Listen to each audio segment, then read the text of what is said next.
วันเพ็ญเดือน6วิสาขบูชาชาวพุทธต่างพร้อมหน้าระลึกคุณพระพุทธองค์ และในปีนี้เป็นปีที่ยิ่งใหญ่เป็นปีมหามงคล2,600 ปีแห่งการตรัสรู้ขอก้าวตามรอยพระบาทพระพุทธองค์ด้วยใจมั่นคงเป็นคนดีทั้งกายและใจหนทางดับทุกข์ท่านได้ทรงสั่งสอนเอาไว้อยู่ที่ใครตั้งใจจะก้าวตาม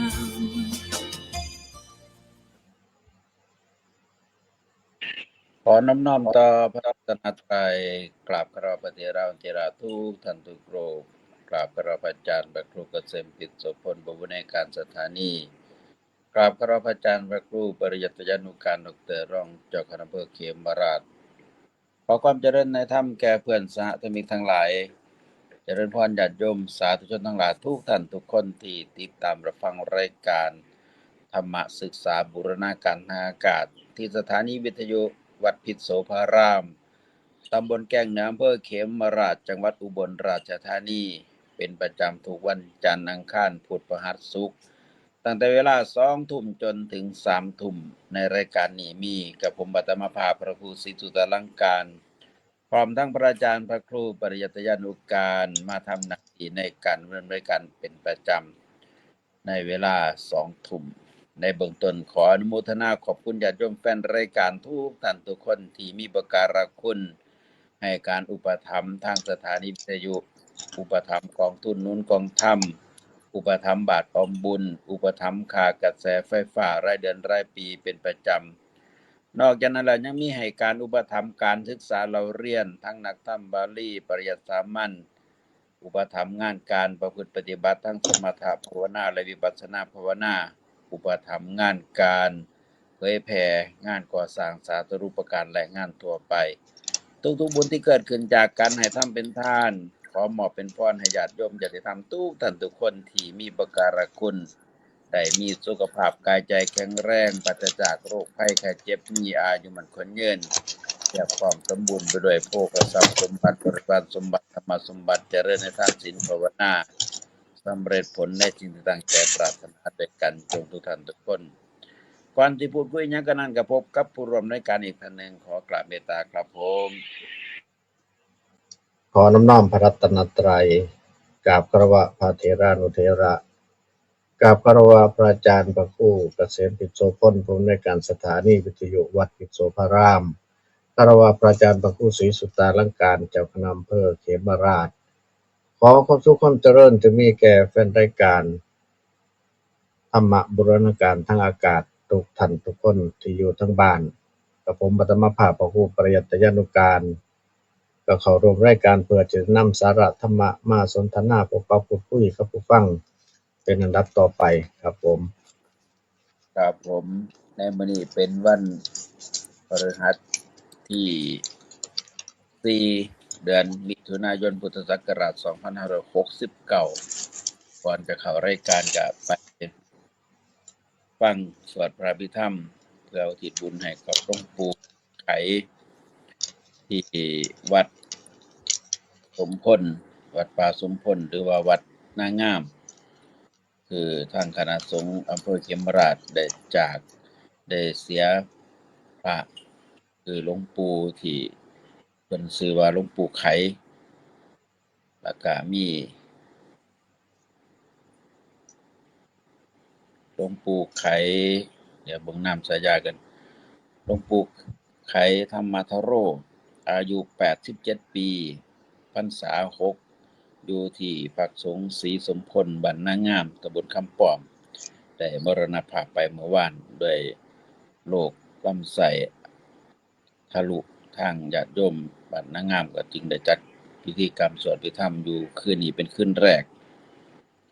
ก็มีผู้คนไปร่วมหลายเติบคณะสงฆ์ก็หลายเติบส่วนมื้ออื่นจะนัดคณะสงฆ์และญาติโยม ทุกตำบลในเขตอำเภอเข็มราชไปรวมเป็นเจ้าภาพนํกันเป็นคืนสุดท้ายแล้วก็จะมีพิธีชาปนกิจศพในบ่ายวันที่6เดือนมิถุนายน2569ตั้งแต่เวลา 13 นาฬิกาเป็นต้นไปฉะนั้นก็แจ้งข่าวบอกบุญญาติโยมทั้งใกล้ทั้งไกลผู้ที่อยู่ในรอบบริเวณใกล้ในเขตตำบลคำป้อมหรืออยู่ที่ใดก็มีโอกาสเวลาก็ไปร่วมบุญกันและในส่วนหนึ่งงานประพฤติปฏิบัติธรรมทางวัดนนวัฒนารามตำบลพังเคนเขต2นำโดยพระอาจารย์พระครูโสพลวัฒนารามได้เปิดมาตั้งแต่วันที่1มิถุนายนจะไปจบโครงการในวันที่10เสาร์วันที่10ออกพาส10มิถุนายนก็มีผู้ปฏิบัติธรรมอยู่130กว่ารูปคนเปิดโอกาสญาติโยมไปถวายภัตตาหารนำปณะจตุปัจจัยตามกำลังเพื่อจะเป็นกองอุปถัมภ์ได้เป็นทุนทางสังคมอุปถัมภ์ผู้ประพฤติปฏิบัติชอบให้ได้มีกำลังในการทำความเพียรเพื่อลดละตัณหาพัฒนาจิตให้พ้นจากตัณหาครับอาจารย์มีหยังฝากเบิกต้นรายการครับผมก็บ่มีหยังพิเศษกับเพียงแต่ว่ากันนัดกันว่ามื้ออื่นหวยคือจังว่ามีงานหยังก็อยู่นนแดงบ่มื้ออื่นเห็นเพิ่นแจ้งอยู่ใน LINE คือจะว่ามีการเจริญพุทธมนต์อีหยังอีกมื้ออื่นวันที่5ก่อน9 โมงกว่าๆนี่ล่ะก่อนเพล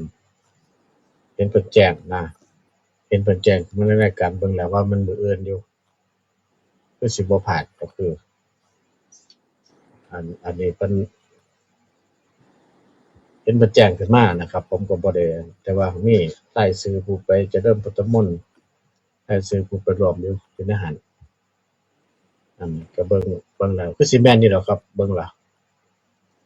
อันว่าบ่แม่นจั่งใดก็จังคุยกันอีกต่อไปจังเบิ่งอีกต่อไปก็ในงานก็มันมีงานหลายงานเนาะแต่ว่าก็ยามมื้อเช้าไปโน่นแดงแล้วก็ตอนเย็นบัดนี้ก็นัดกันที่วัดอิหยังก็ที่ปักสงฆ์หยังสมพลนี่ล่ะชื่อยากชื่อบ่ไปนำบ้านแต่ก่อนมาชื่อเอานำบ้านนี้เพิ่นมันเปลี่ยนเพิ่นอยากได้ชื่อคนผู้ถวายทีแหน่นามสกุลผู้ถวายทีแหน่ก็เลยเปลี่ยนชื่อไปบัดนี้จักเป็นหยังจักแม่นอยู่บ้านใดแน่แล้วบ่มีชื่อบ้านก็คือช่วงก่อนๆอันนี้มันเป็นคัดๆแหน่อยู่กับชื่อบ้านก็เลยก็บ่ว่ากันแต่บางหม้องเพิ่นก็ว่าถ้าไปฮอดทางส่วนกลางแล้วเพิ่นก็มาเปลี่ยนบัดนี้เพิ่นสิเปลี่ยนเข้ากับให้ชื่อบ้านเอาชื่อบ้านไปใส่เพราะว่ามันสิรู้จักอย่างเช่นว่าวัดนาขนันจังซี่นะวัดนาขนันสว่างอารมณ์จังซี่หรือว่าวัดสว่างอารมณ์นาขนันแสดงว่าอยู่บ้านนาขนันโลดแต่ว่าบางหม้องเพิ่นก็ใส่วัดโนนสมบูรณ์วัดนาหนองทุ่งอันนี้ชัดเจนเลยครับเพราะว่ามันบอกชื่อบ้านชื่อวัดอยู่นำกันแต่ว่าบัดมันชื่อคัดๆนี่เพิ่นตั้งมาใหม่ได้หลายบ้านอยู่ส่วนมากก็สิเอาชื่อหรือเอานามสกุลไปใส่มันก็จะคัดๆบัดนี้คนก็บ่รู้จักชื่อบ้านแล้วรู้จักชื่อวัดแล้วจักบ้านใดบัดนี้บางเทื่อก็บ้านมันซ้ำกันอย่างเช่นว่าห้วยย่างสิห้วยย่างใดล่ะบัดนี้ห้วยย่างตำบลเขมราชบ่คือห้วยย่างตำบลหัวหน้าก็ต้องว่าได้บัดหน้าซุ่มนี่มันสิมีหน้าซุ่มใต้หน้าซุ่มเหนือหน้าซุ่มใต้นี่อยู่ทางตำบลหัวหน้าหน้าซุ่มเหนือนี่อยู่พูนอยู่ทางกองโพนบัดอันนี้ชื่อถึงว่าชื่อมันสิคล้ายๆกันชื่อมันซ้ำกันแต่ว่าคันผู้จักก็จักอยู่แต่คันผู้บ่จักก็คันบ่มีตัวเสริมไปก็บ่มีคำอื่นเสริมไปทางหน้าหรือทางหลังนี่ก็ลำบากแหน่อยู่อันนี้เป็นชื่อครับเป็นชื่อที่เพิ่นตั้งขึ้นมามันก็เลยอยากคัดๆแหน่แต่ว่าอันนี้เกี่ยวกับชื่อกับเพิ่นที่เอิ้นกันไปบัดนี้ก็ สิมาเข้าสู่หัวข้อตั้งแต่บัดนี้หัวข้อธรรมะ ครับ ที่นำมากล่าวครับมื้อนี้ก็สิขึ้นของโทรศัพท์ปัญหาคือเก่าเป็นโทรศัพท์ปัญหาข้อที่7ครับมื้อนี้ของนันทมานพเป็นปัญหารูปคนที่7นันทะนี่เพิ่นก็ไปหาพุทธองค์แล้วก็ไปกราบพุทธองค์แล้วก็ทูลถามปัญหาว่าข้าแต่พระองค์ผู้เจริญหมู่นี้ทั้งหลายอยู่ในโลกมีอยู่ในโลกแล้วก็ชนทั้งหลายกล่าวบุคคลว่าเป็นหมู่นี้นั้นโดยอาการแนวใดแหน่เพิ่นว่าชนทั้งหลายนี่กล่าวว่าบุคคลผู้ประกอบด้วยญาณหรือเป็นผู้ประกอบด้วยความเป็นอยู่ว่าเป็นหมู่นี้อันนี้เพิ่นทูลถามพระองค์พระองค์ก็เลยตรัสว่าดูก่อนนันทะผู้ฉลาดในโลกนี้สิบ่กล่าวบุคคลว่าเป็นหมู่นี้ด้วยการเห็นด้วยความสดับด้วยความรู้หรือว่าด้วยการประพฤติศีลและวัดแต่ว่าชนเหล่าใดกำจัดมารและเสนามารให้พินาศไปแล้วบ่มีความทุกข์บ่มีความหวังเที่ยวไปอยู่เฮากล่าวชนเหล่านั้นว่าเป็นหมู่นี้อันนี้เพิ่นตัดปัญหาข้อแรกเพิ่นแก้ปัญหาของนันทะข้อแรก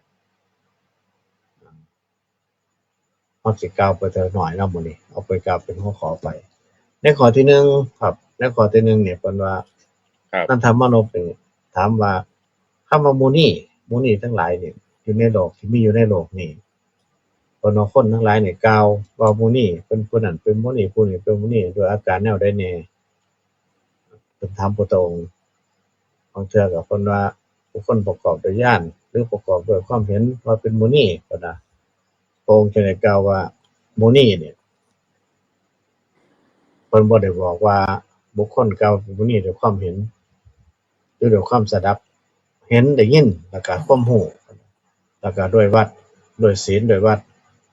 แต่ว่าเพิ่นกล่าวว่าชนเหล่าใดที่กำจัดมารและเสนามารให้พินาศไปแล้วบ่มีความทุกข์บ่มีความหวังเที่ยวไปอยู่พระองค์จึงได้กล่าวผู้นั้นว่าเป็นหมู่นี้อันนี้เฮามาตีความหมายว่าคำว่าหมู่นี้ครับอันนี้หมู่นี้ผู้สงบประมาณนี้นะอันนี้มันอธิบายครับผม คือได้ไป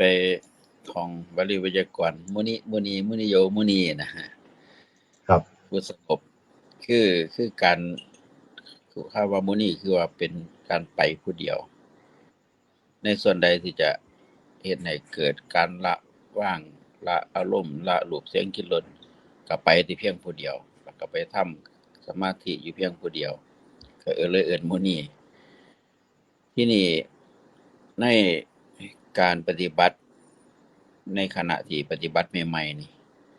เสียงนี่เป็นปัญหาอุปสรรคในการทำสมาธิในขณะที่เฮาหลับตาก็บางเทื่อเสียงก็มากลิ่นก็มาบางเทื่อก็มโนภาพไปนั่นคือ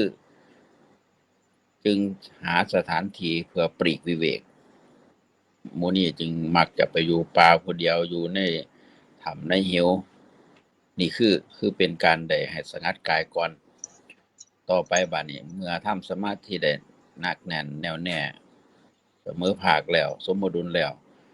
ถ้าอยู่ในท่ามกลางชุมชนก็บ่หวั่นไหวบ่มีความวิตกกังวลบ่รำคาญในเสียงในรูปอันนี้ถือว่าผู้ชำนาญการในการเป็นมุนีจึงในเบื้องต้นต้องอยู่ห่างจากชุมชนจังว่าเวลาไปปรากฏไปปฏิบัติธรรมนั้นเพิ่นก็บอกบ่ให้ไกลเกินไปบ่ให้ห่างเกินไปบ่ให้ใกล้ถนนเพราะว่าเสียงผุกผ่านจะเป็นปัญหาอุปสรรคในการทำสมาธิประมาณนั้นครับผม หมู่นี้ผู้สงบเนาะเป็นผู้สงบเพิ่นต้องสงบด้วยกายแต่ก่อนจะมาสงบด้วยใจเพราะว่าที่พระองค์เพิ่นกล่าวนี่เพิ่นกล่าวว่าบุคคลผู้ที่เป็นหมู่นี้นี่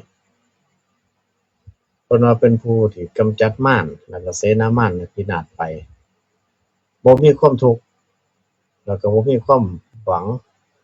เที่ยวไปอยู่ก็นะเพิ่นกล่าวชนเหล่านั้นว่าเป็นหมู่นี้ก็แสดงว่าถ้าบ่มีทุกข์บ่มีความหวัง ละมานเสนามานนี่บนเป็นอรหันต์ผมบ่นี่เป็นอรหันต์ผมได้นี่ก็ระตามดับอรที่เพิ่นหันต์กำจัดมารอรครับหันต์ได้เป็นระดับอรได้หันต์ได้นี่ครับหลุครับดพ้นจากเพิ่นเรียกว่ามารหลุดพ้นจากมารและเสนามานเพิ่นว่าผู้นั้นเป็นมุนีแสดงว่าพุทธองค์นี่กล่าวว่าผู้นี้นี่คือเป็นพระอรหันต์แล้ว ที่นี่นันทาก็กราบทูลอีกว่าสมณพราหมณ์เราใดเราหนึ่งกล่าวความบริสุทธิ์ด้วยความเห็นบ้างด้วยการฟังบ้างด้วยศีลและพจน์บ้าง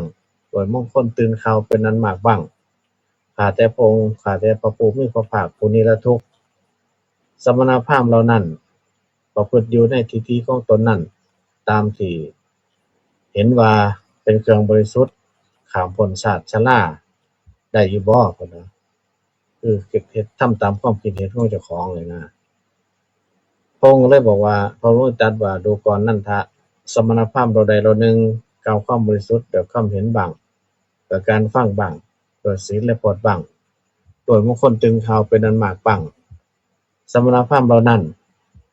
ประพฤติอยู่ในทิฏฐิของตนนั้นตามที่ตนเห็นแล้วว่าเป็นเครื่องบริสุทธิ์จริงถึงอย่างนั้นเฮากล่าวว่าสมณพราหมณ์เหล่านั้นข้ามพ้นชาติชราบ่ได้บ่สามารถข้ามชาติชราไปได้พุ่นว่าก็คือยังบ่ทันได้บรรลุธรรมอิหยังยังคล้องอยู่ในภพในชาติในชราอยู่อันที่สองนี่บัดนี้เพิ่นแต่ว่าเพิ่นถามนี่เพิ่นว่าผู้ที่กล่าวว่าเป็นพราหมณ์บัดนี้กล่าวว่าเป็นพราหมณ์นี่เพิ่นเอิ้นว่าคำว่าพราหมณ์นี่บางคนเพิ่นว่าเพิ่นกล่าวว่าความบริสุทธิ์ด้วยความเห็นบ้างด้วยการฟังบ้างด้วยศีลและพจน์บ้างด้วยมงคลตึงเท้าบ้างพระองค์นี่ว่าข้าแต่พระองค์ผู้นิรทุกข์เพิ่นว่าสมณพราหมณ์เหล่านั้นประพฤติอยู่ในทิฏฐิของเจ้าของคือในความเห็นของเจ้าของแล้วก็ประพฤติตามที่เห็นอยู่ว่าเป็นเครื่องบริสุทธิ์ข้ามพ้นชาติชราได้อยู่บ่เพิ่นว่าในข้อนี้แสดงว่าเพิ่นถามเพิ่นมาถามพุทธองค์ว่าผู้ที่เห็นด้วยความคิดของเจ้าของอย่างเช่นพวกที่เป็นเจ้าลัทธิต่างๆนี่ก็ประพฤติตามความคิดเห็นของเจ้าของอย่างเช่นว่าเพิ่นถือว่าเพิ่นเป็นพระอรหันต์เพิ่นก็ประพฤติยืนแนวกิ่งไม้จนนิ้วจนเล็บนี่ทะลุหลังมือบางเทื่อก็บัดตานี่มันไปเห็นแนวอื่นมันเห็นรูปเป็นต้นเกิดความกำนัดยินดีก็ไปทำลายตาโดยการเพ่งแสงอาทิตย์เพ่งดวงอาทิตย์จนตาบอดบางเทื่อก็ได้ยินเสียงเขาเจ้าเว้าก็เอาไม้มาแหย่หูจนถึงหูหนวกอันนี้เพิ่นเฮ็ดตามนั้นเพิ่นว่าเป็นผู้ข้ามพ้นชาติชราได้อยู่บ่เพิ่นถามนะตัวนี้คือนันทานี่ถามพุทธองค์ครัตามความบคิดของเจ้าของนะแต่ว่าเพิ่นบอกว่าผู้ที่ทำตามความคิดของเจ้าของนั้นตามศีลและพจน์ตามมงคลตื่นข่าวเป็นอันมากเพิ่นว่ามันข้ามพ้นบ่ได้ข้ามชาติข้ามชราบ่ได้ครับอธิบายบ่ครับผมคือในการปฏิบัติเช่นว่าบ่อยากให้ตารับรู้แต่ที่นี่ก็เอาไม้มาแทงตาหรือเฮ็ดให้ตาบอดแต่ว่าก็มโนส่วนมากภาพเพิ่นสิมันจั่งใดแม่นเพ่งดวงอาทิตย์เพ่งดวงอาทิตย์ก็เฮ็ดให้ตาเสียบัดนี้ครับบ่อยากได้ยินเพิ่นเอาไม้มาแหย่หูจนหูหนวกทะลุอืมอันนั้นคือถึงบ่ได้ยินถึงบ่ฟัง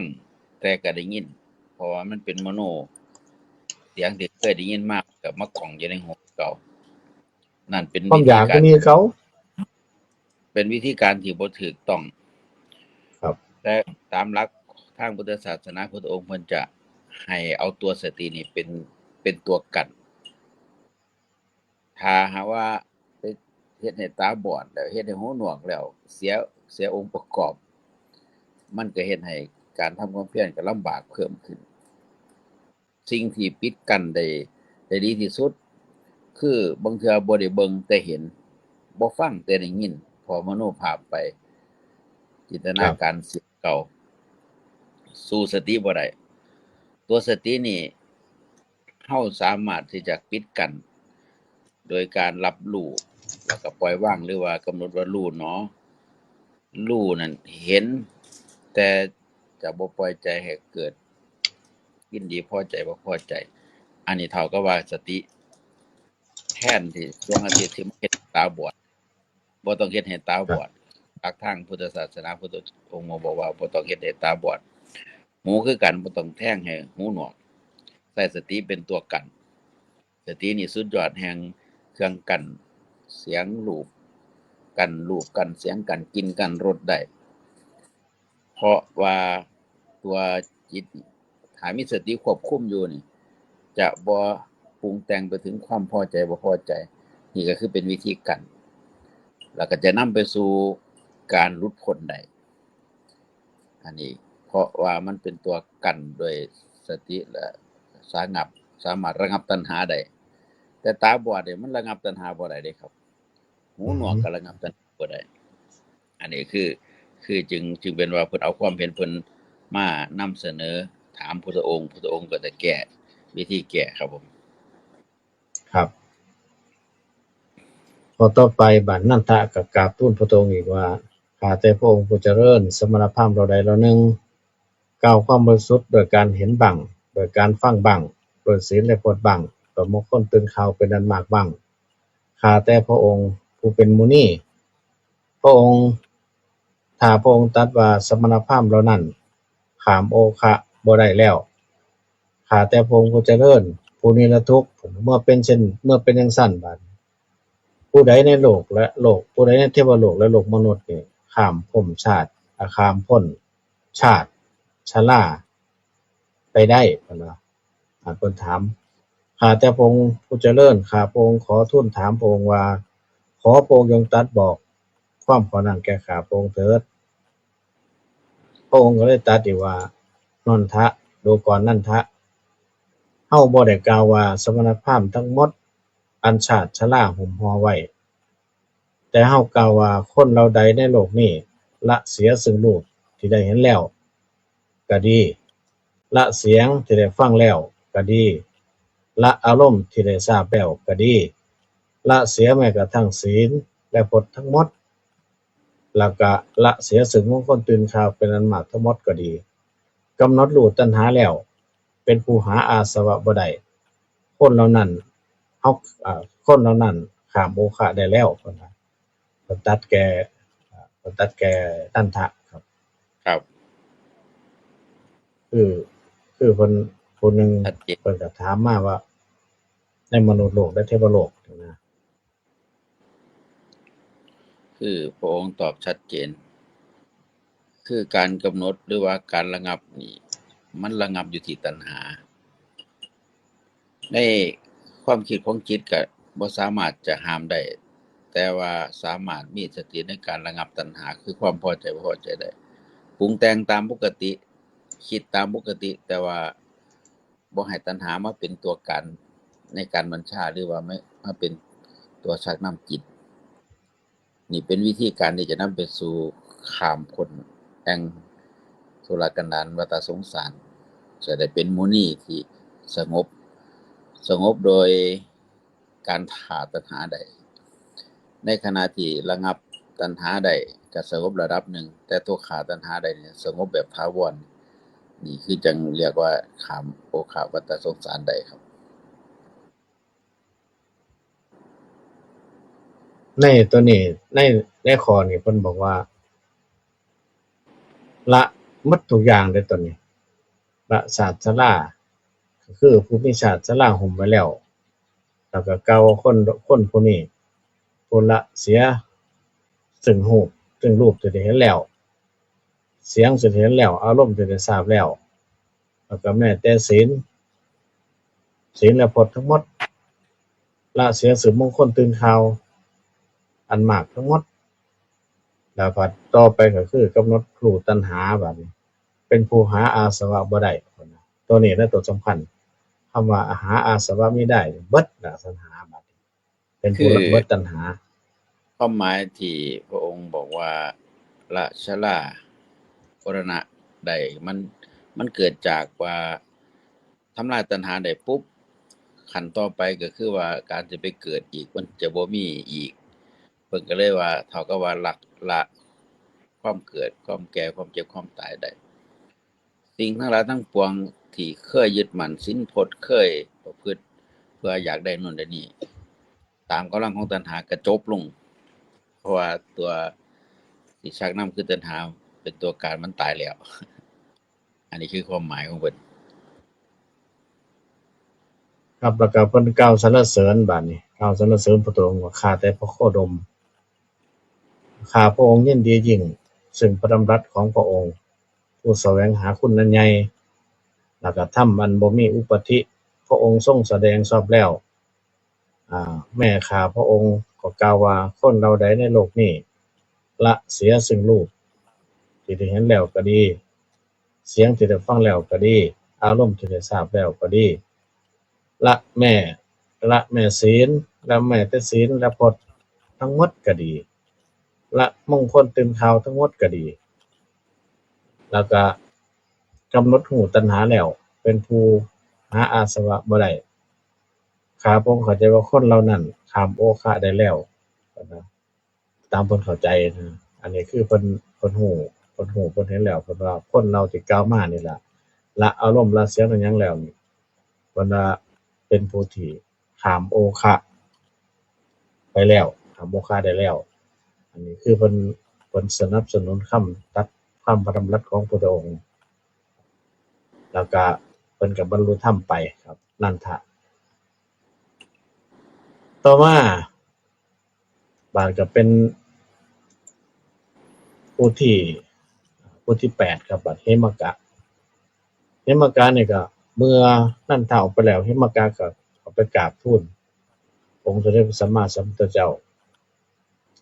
กราบทูลว่าขอพระองค์จงตรัสบอกธรรมที่เป็นเครื่องกำจัดตัณหาอันซ่านไปในอารมณ์ต่างๆในโลกให้แก่ข้าพระองค์เถิดเพิ่นว่าเพิ่นไปขอให้พระองค์นี่บอก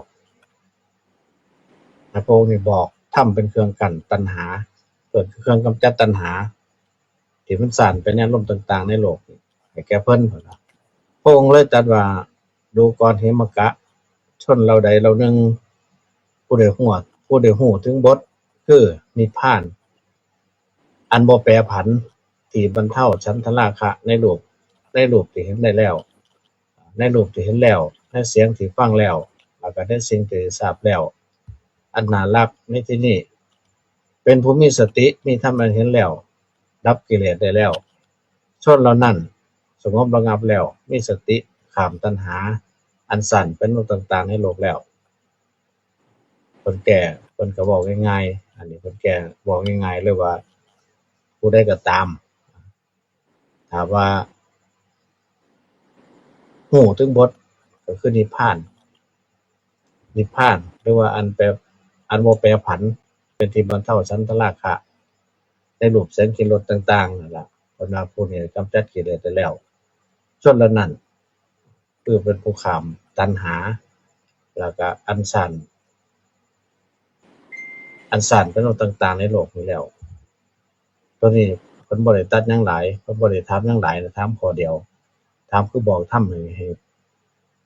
บอกธรรมให้สำหรับที่กำจัดตัณหาที่ซ่านในอารมณ์ต่างๆเท่านั้น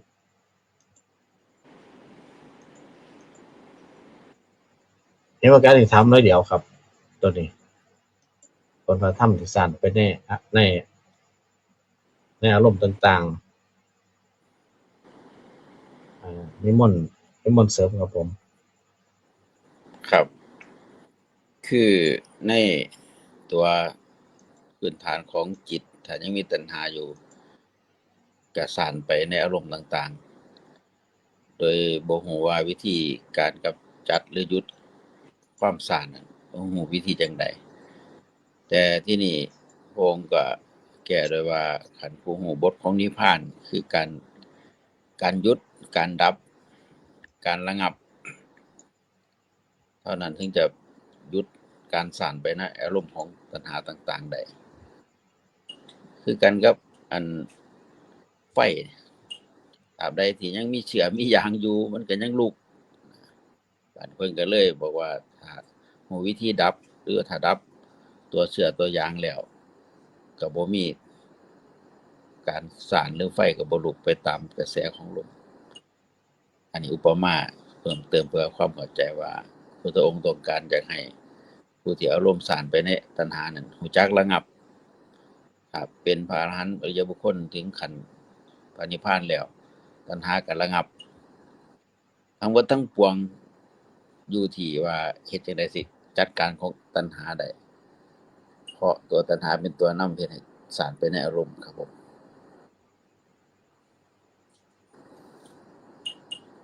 ต่อไปเป็นปัญหาที่เก่าปัญหาที่เก่าคือโตทัยยะโตทัยยพราหมณ์เนี่ยโตทัยยมนพเนี่ยเป็นกลับไปกราบทูลพระพุทธองค์ไปกล่าวกับพระพุทธองค์ว่าผู้ใดบ่มีกามทั้งหลายบ่มีตัณหาและข้ามความสงสัยได้แล้วความพ้นวิเศษของผู้นั้นอย่างอื่นมีอยู่บ่เพิ่นว่าคือเพิ่นไปถามว่าคือผู้ใดบ่มีกามแล้วละกามละอันที่ความอยากทั้งหลายทั้งปวงเพิ่นแล้วคือตัณหาละกามละตัณหาได้แล้วข้ามความสงสัยได้แล้วแล้วความพ้นวิเศษของผู้นั้นอย่างอื่นมีบ่คือหมายความว่าการสิหลุดพ้นวิเศษกว่านี้นี่มีอยู่บ่เพิ่นน่ะพระองค์ก็เลยได้ตรัสว่าดูก่อนโตทัยยะผู้ใดบ่มีกามทั้งหลายบ่มีตัณหาและข้ามความสงสัยได้แล้วพ้นความพิเศษแล้วแล้วก็ความพ้นพิเศษอย่างอื่นของผู้นั้นนี่บ่มีคือหมายความว่าเมื่อละกามทั้งหลายแล้วบ่มีตัณหาข้ามความสงสัยแล้วก็คือเบิดแล้วเป็นอรหันต์แล้วอิหยังสิพิเศษกว่าเป็นอรหันต์นั่นบ่มีแล้วนี่ความหมายของเพิ่นตัวนี้เพราะว่าผู้นั้นบรรลุเป็นพระอรหันต์แล้วสูงสุดแล้วในการบรรลุธรรมที่เกินไปหั้นบ่มีเพิ่นก็เลยว่าเกินไปนั้นบ่มีแล้วโตทัยยะก็กราบทูลอีกว่าผู้นั้นบ่มีความปรารถนาหรือยังปรารถนาอยู่ผู้นั้นเป็นผู้มีปัญหาบ่หรือว่ายังเป็นผู้มีปกติกำหนดด้วยปัญญาอยู่เพิ่นถามพระพุทธองค์พระพุทธองค์ก็บอกว่าโตทัยยะผู้นั้นบ่มีความปรารถนาแล้วก็บ่เป็นผู้ปรารถนาอยู่ผู้นั้นเป็นคนผู้มีปัญญาบ่แม่นผู้มีปกติกำหนดด้วยปัญญาอยู่ด้วยท่านจงรู้จักว่าหมู่นี้ว่าเป็นผู้บ่มีกิเลสเครื่องกังวลบ่คล้องอยู่แล้วในกามและภพผู้ใดที่บ่มีนี่เพิ่นว่าเป็นผู้ที่ตัดกิเลสได้แล้วบ่คล้องในกามในภพแล้วคือเป็นพระอรหันต์แล้วอันนี้เพิ่นแก้ครับผม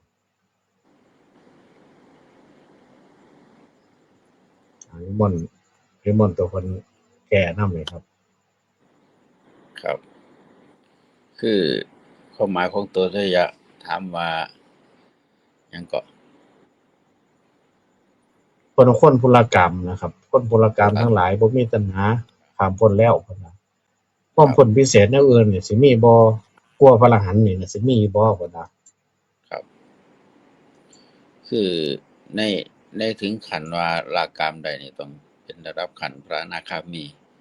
จังจะสามารถละกามได้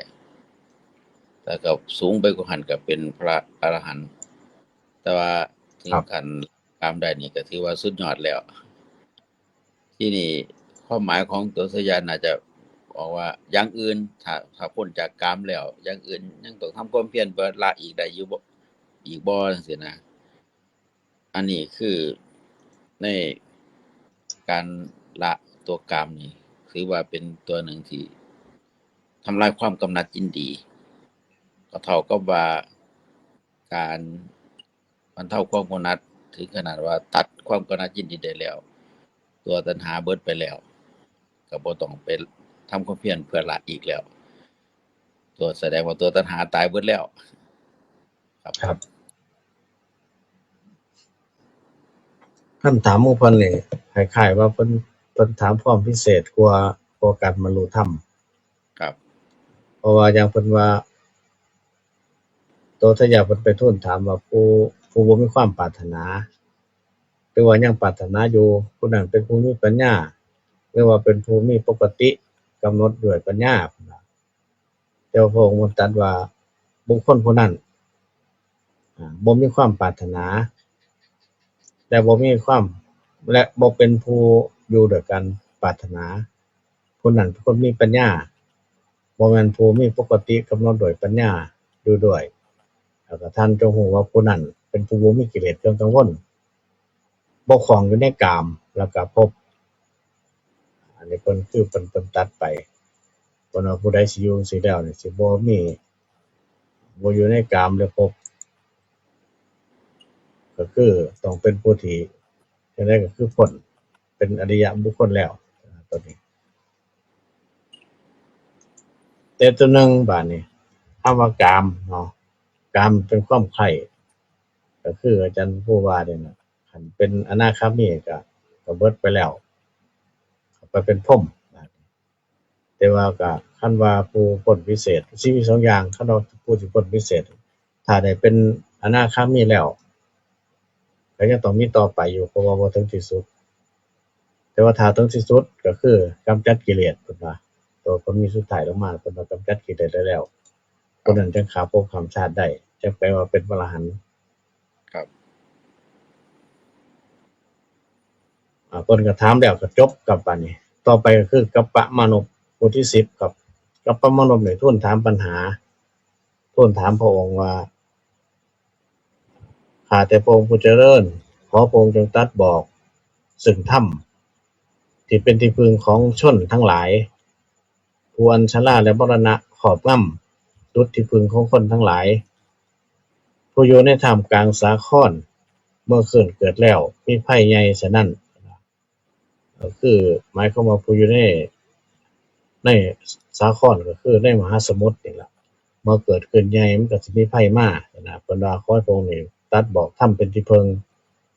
พระองค์ก็เลยบอกพระองค์เลยตรัสว่าดูก่อนกัปปะธรรมชาติบ่มีเครื่องกังวลบ่มีความถือมั่นที่เป็นที่พึ่งหาใส่อย่างอื่นบ่หาใส่เบิ่งอื่นไม่ครับเฮากล่าวว่าที่พึ่งนั้นเป็นที่สิ้นไปแห่งชราและมรณะว่านิพพานชนละใดหูนิพพานนั้นจะมีสติมีธรรมมันเห็นแล้วดับกิเลสได้แล้วชนเหล่านั้นบ่อยู่ใต้อำนาจของมารก็บ่เดินไปในทางของมารก็ตัดส่ำนี้ครับตัวนี้ของกัปปะมานพนี่ครับกัปปะมานพเนี่ยเพิ่นไปทูลถามว่าเพิ่นไปขอนะครับขอว่าให้พระองค์ตรัสบอกธรรมเป็นที่พึ่งของคนทั้งหลายคนทั้งหลายที่อยู่ในโลกนี้ล่ะเพิ่นว่าคนทั้งหลายมีอันชราแล้วก็มรณะครอบงำผู้ใดที่มีความเฒ่าความแก่มีความเฒ่าความแก่มีความตายครอบงำอยู่ให้บอกที่พึ่งเพิ่นว่าพระองค์จึงตรัสว่าที่พึ่งก็คือเป็นธรรมชาติบ่มีเครื่องกังวลบ่มีความยึดมั่นถือมั่นเป็นที่พึ่งอย่างอื่นเพิ่นบ่มีเพิ่นว่าที่พึ่งก็คือเพิ่นกล่าวว่าที่พึ่งนั้นเป็นที่สิ้นไปแห่งชราและมรณะว่านิพพานผู้ใดก็ตามรู้นิพพานได้แล้วมีสติมีธรรมเห็นแล้วดับกิเลสได้แล้วผู้นั้นสิบ่ตกไปในอำนาจของมารแล้วก็บ่เดินไปทางแห่งทางของมารอันนี้เป็นก็คือสิเป็นอรหันต์คือกันนะตัวนี้ ครับ มนต์อธิบายครับ ความหมายที่เพิ่นบอกว่าที่พึ่งคือหลายๆคนเวลาต้องการที่พึ่งจะหาแนวยึดเช่นว่าพึ่งพ่อพึ่งแม่พึ่งลูกพึ่งเงินประกัน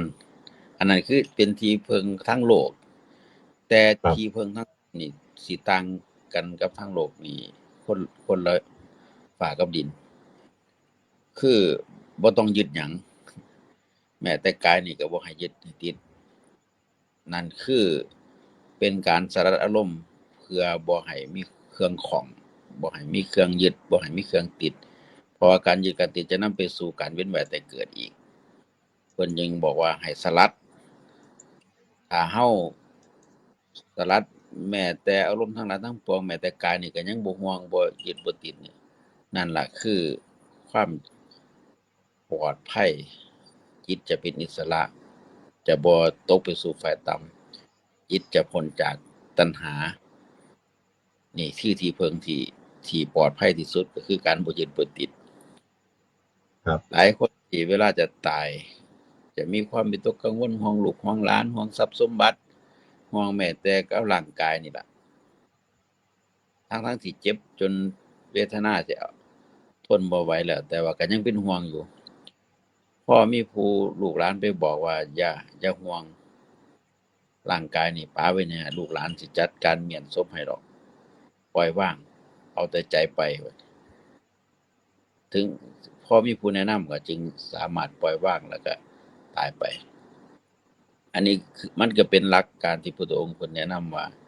ถ้าต้องการอยากให้ปลอดภัยที่สุดในการไปสู่ภพใหม่ชาติใหม่หรือบ่ไปสู่เลยนะก็คือการปล่อยวางบ่ยึดบ่ติดอันนี้เพิ่นก็เลยแนะนำให้ผู้ถามได้เข้าใจตามนี้ครับครับวันวันนี้เฮามาคุยนอกรอบกันคุยนอกในเรื่องนี้คุยเรื่องว่าที่พึ่งครับที่พึ่งไว้ไงที่พึ่งเนี่ยมันก็บ่มีตั้งแต่ว่ามนุษย์เฮาเด้ครับสัตว์เดรัจฉานมันก็มีที่พึ่งเด้เคยได้ศึกษาในเรื่องว่าช่องหมูป่าพุ่นน่ะช่องหมูป่าคือหมูป่านี่มันสิมีอันหนึงที่อมไว้ในปากมันตลอดก็คือมันกัดขนน้ำจืดน้ำใสแล้วน้ำต้นน้ำโตมันนี่แหละมันก็สิก้อนเป็นก้อนทักกันให้แข็งมันก็สิอมไว้ในปากมันเวลามันไปเวลามันกินน้ำเวลากินอาหารมันก็คายออกมันก็กินน้ำกินอาหารแล้วมันก็จะมาอมต่อไปอีกคือช่องหมูป่านี่มันเป็นของที่หายากเป็นเครื่องรางของมันตัวใดที่มันมีช่องหมูป่ามันสิมีขอดต่ออยู่ในหันเป็นขนของมันมัดใจกันไว้มันสิคงอยู่ยงคงกระพันพุ่นน่ะนายพรานนี่ยิงลงไปบ่มีแตกบ่มีถูกปืนนี่ซับไปไหนก็บ่แตกพุ่นน่ะคันถามมันมีช่องหมูป่าในตัวนั้นเพิ่นจะบอกว่าคันสิเอาได้นี่ก็คือ1มันคายออกมันทิ่มหรือว่าซั่นก็มันตื่นแล้วมันแล่นหนีแต่มันบ่ได้คาบเอาเวลามันกินน้ำกินหยังนี่มันตื่นแล้วก็แล่นหนีไปคนจั่งสิไปได้ตัวนั้นมาคันมีโชคมีลาภเด้2ก็คือที่เพิ่งอันหนึ่งต่อมาคือเป็นแขวมันบาดนี้แขวหมูนี่ธรรมชาติมันสิโกนพุ่นน่ะแต่ตัวใดถ้ามันตันนี่มันสิอยู่ยงคงกระพันส่วนมากสิเป็นหมูตัวเมียถ้ามันตันแล้วนี่มันจะบ่ย้านใดๆทั้งสิ้นเสือมันก็บ่ย้าน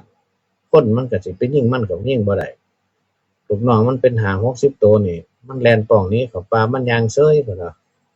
ผู้เฒ่าคนแถวบ้านเฮานี่แต่ก่อนเพิ่นเอิ้นว่าหมูอีด่างใหญ่พุ่นน่ะพอมันมานี่ลูกหลานมันฝูงของมันประมาณ60ตัวผู้เฒ่าเพิ่นว่ามันมานี่คันเห็นคนสิไปยิงมันก็สิร้องมันก็สิแล่นลัดลูกน้องมันกลับแล้วมันก็ย่างอาดๆๆเฉยสับลงไปบ่มีแตกพุ่นน่ะแก๊บก็บ่แตกว่าซั่นเพิ่นว่าเพิ่นเชื่อว่ามันมีแขวหมูตันมันเป็นแขวหมูตันยิงบ่มีแตกอันนี้คือตั้งแต่เป็นสัตว์ป่าครับแล้วก็ผมเคยไปคุยกับอาจารย์เดชสุมาโนอยู่ถ้ำสุมาโนจังหวัดพัทลุงเพิ่นเล่าให้ฟังว่าอยู่ในถ้ำตัวเพิ่นสิเฮ็ดโบสถ์นะครับมันสิมีหินย่อยลงมาแล้วก็อยู่ในกลางบริเวณส่ำเหมือนกับว่าห้องหนึ่งก็สิประมาณจักโบสถ์หลังหนึ่งนี่แหละโบสถ์หลังบักใหญ่นี่แหละแต่ว่ามันมีหินงอกหินย่อยลงมาตั้งอยู่ตรงกลางนั่นส่ำกับองค์แดงนี่ครับเพิ่นก็เอาแยกให้ทหารเอาออกทหารก็ไปแยกออกก็เอาระเบิดใส่ก็แตกออกบาดมันยังอยู่ส่ำองค์มังกรนี่ครับเพิ่นก็เลยไปแทงทั้งพื้นเอาแยกไปทั้งพื้นก็เอาระเบิดปกติก็ระเบิดหินน่ะไปยัดใส่จุดระเบิดปรากฏว่ามันสัดมาทางนอกเบิดมันบ่แตกเฮ็ดจังได๋ก็บ่แตกเฮ็ดได้ก็บ่แตกเพิ่นก็เลยว่าโอ้เป็นหยังน้อเพิ่นว่าเพิ่นเลยไปอธิษฐานจิตไปจับแล้วก็อธิษฐานจิตว่าคันถ้ามีหยังแนวดีแนวหยังอยู่นี่ก็ขอหน่อยเด้อเพิ่นสิเอาสถานที่นี่เป็นโบสถ์ขอความอนุเคราะห์ช่วยเหลือสิมีหยังก็เพิ่นก็ขอทำบุญนำกัน มีหยังก็ให้ออกให้เบิดให้ออกให้หยังซะเพิ่นปล่อยเพิ่นเฮ็ดเป็นโบสถ์เป็นหยังเอาบุญเอากุศลนำบ่ให้มาปิดมาขวางไว้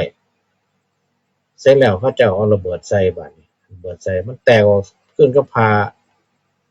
คือกับพาเครื่องนี่เพิ่นน่ะแตกออก2เฟืองปรากฏว่าทางกลางนี่มันเป็นผงอยู่ครับเป็นผงซ้ำกับบาดซ้ำบาดดำนี่เพิ่นน่ะเป็นผงอยู่หั่น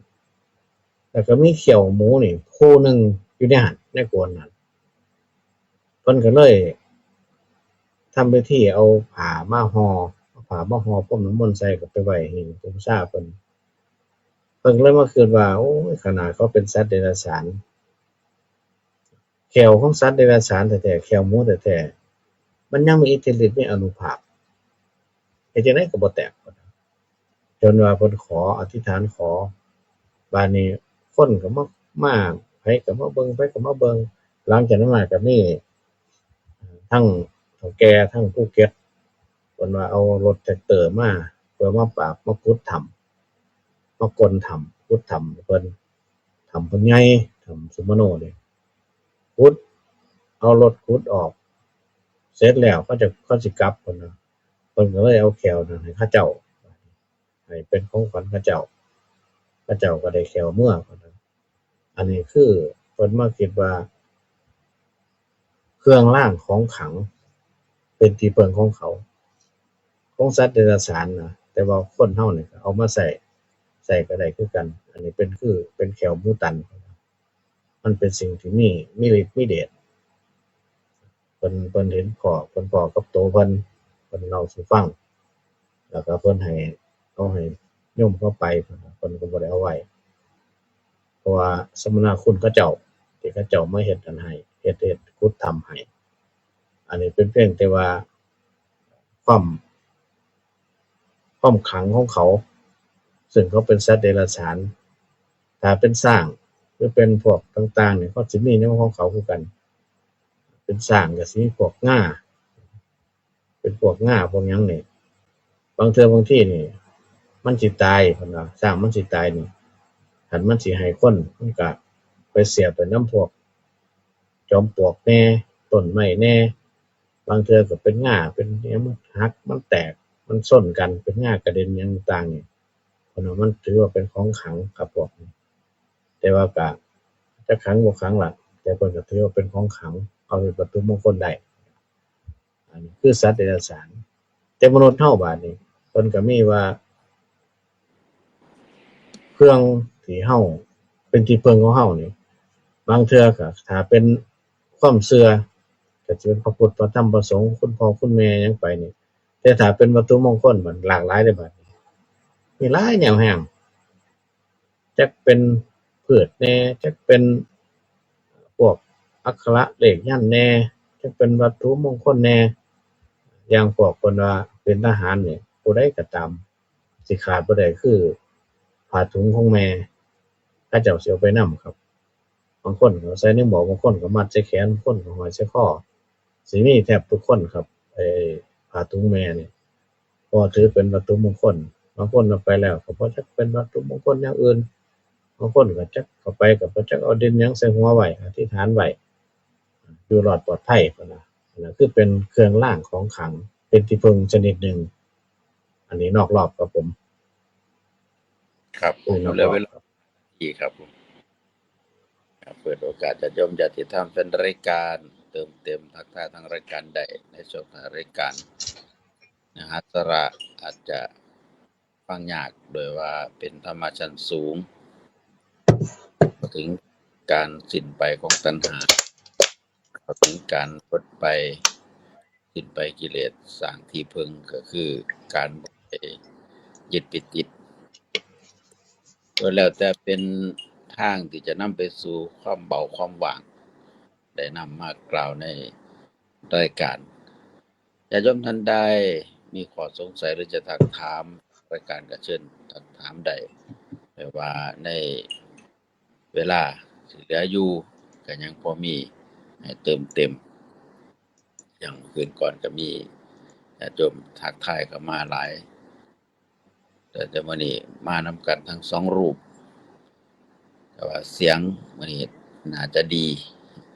มีผู้แจ้งมาว่าเสียงบ่ค่อยชัดวันนี้ก็เพิ่มเสียงมาจะชัดโดยจังไดก็ตามเฮาผู้เป็นญาติโยมที่ศึกษาธรรมะรู้ไว้ใช่ว่าบาแบกหาม เพื่อให้ได้ซึมซับเอาทีละเรื่องทีละเล็กละน้อยต่อไปก็จะได้เป็นผู้ชำนาญการผู้เชี่ยวชาญในเนื้อหาสาระที่นำมาบอกมากล่าวในเบื้องต้นอาจจะบ่เข้าใจ แต่ว่าพอนั่นไปฟังบ่อยเขาเดี๋ยวก็เข้าใจฉะนั้นเฮาท่านทั้งหลายจึงให้ดีใจว่าได้มีโอกาสศึกษาธรรมได้เรียนรู้อยู่บ้านอยู่เรือนกันได้ฟังธรรมที่เป็นเหตุให้เกิดปัญญา ได้นำไปใส่ในการร่วมการท่องเที่ยวในวัฏสงสารใดในมื้อนี้จึงเปิดโอกาสให้ติดต่อเพิ่มเติมได้และในช่วงท้ายรายการก็อย่าลืมพากันไปทำบุญมื้ออื่นนัดกันไปเป็นเจ้าภาพสวดพระอภิธรรมที่งานศพปู่ไขธรรมทโร อายุ80กว่าปีอยู่ที่วัดนางามตำบลคำป้อม